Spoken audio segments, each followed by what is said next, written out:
Alors, préparez-vous mes amis, car ce qui va se dérouler sous nos yeux va certainement secouer les fondations du gouvernement de la Turing.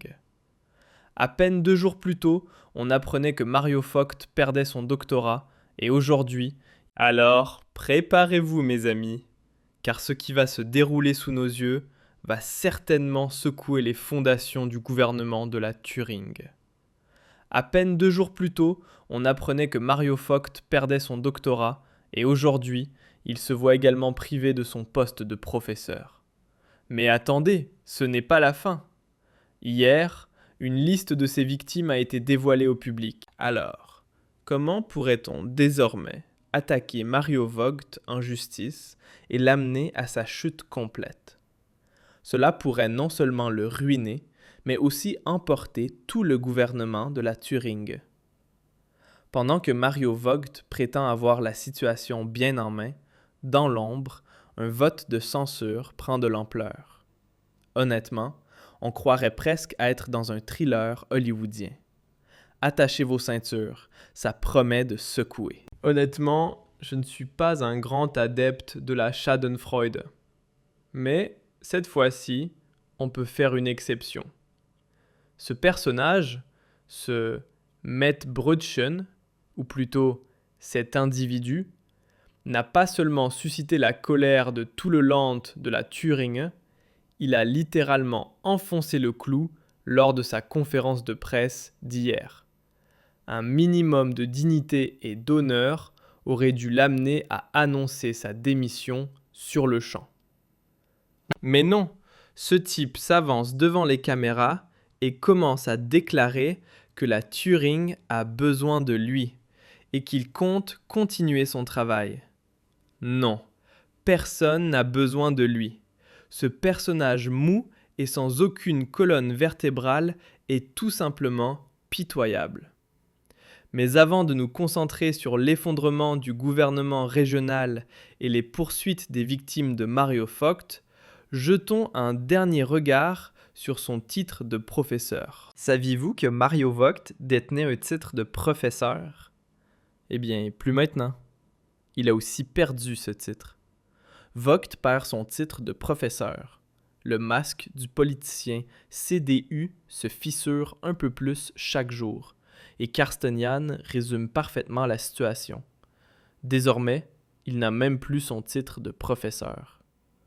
Le ministre-président en fonction, Mario Vogt, un possible fraudeur, n'a plus aucun titre, à l'exception de Mettbrötchen. Donc, plus besoin de se demander si l'on doit l'appeler Mettbrötchen ou professeur Dr Mettbrötchen, puisque les titres de professeur et de docteur sont désormais de l'histoire ancienne. Et bien que cela puisse prêter à sourire, il ne faut pas oublier qu'il s'agit ici d'un délit et que les victimes de Mario Vogt peuvent désormais porter plainte. Parce que Mario Vogt n'a pas seulement copié, il a volé la propriété intellectuelle d'autrui. Son collègue de parti, Gutenberg, avait déjà dû payer 20 000 € pour un acte similaire. Titre de docteur retiré. Les plaintes des victimes vont mener Vogt devant le tribunal. L'université a confirmé. Violation grave, titre annulé. Le ministre-président Vogt poursuit son combat juridique, mais le droit pénal attend les victimes. Chaque victime peut porter plainte et demander des dommages-intérêts. Pourquoi cela ne se fait-il pas encore? Vogt parvient-il vraiment à tenir bon? La liste qui suit, triée par ordre alphabétique, n'a aucune prétention d'exhaustivité. Elle repose sur l'analyse du spécialiste du plagiat, le docteur Stefan Weber, concernant la thèse de doctorat de Mario Vogt.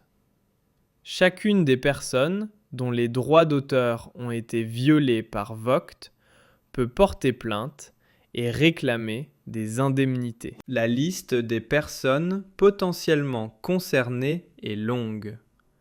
Elle contient plus de 50 noms. Ce sont toutes les victimes dont Vogt a volé le travail. Chacune de ces personnes peut maintenant poursuivre Mario Vogt en justice et lui porter un coup fatal sur le plan politique.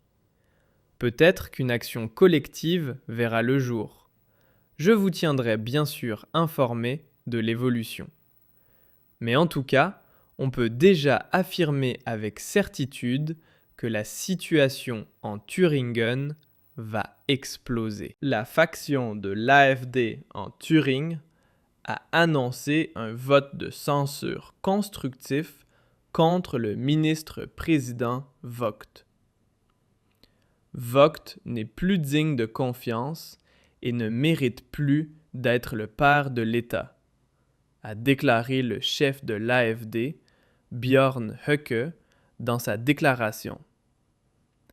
Selon lui, sa faction prévoit de soumettre la motion de censure lors de la séance plénière du 4 février. Un porte-parole de l'AfD a ajouté que Höcke lui-même se présentera comme candidat contre Vogt lors du vote. Et voilà où ça devient vraiment épineux. D'un côté, je trouve que c'est une bonne chose qu'il y ait enfin un vote de censure.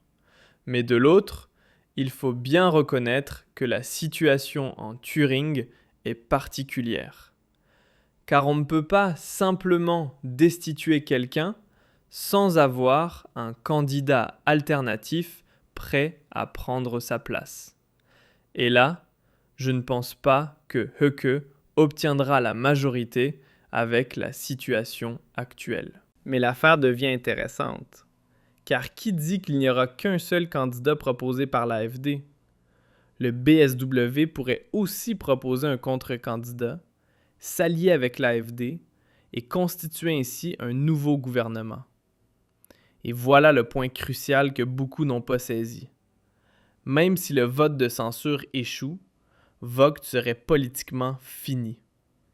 Car les vrais jeux de pouvoir commencent maintenant. Une chose est certaine, si, après ce scandale de plagiat, une motion de censure est présentée contre Vogt et que ce dernier reste en poste grâce aux voix du BSW et de la SPD, alors les autres partis seront complices.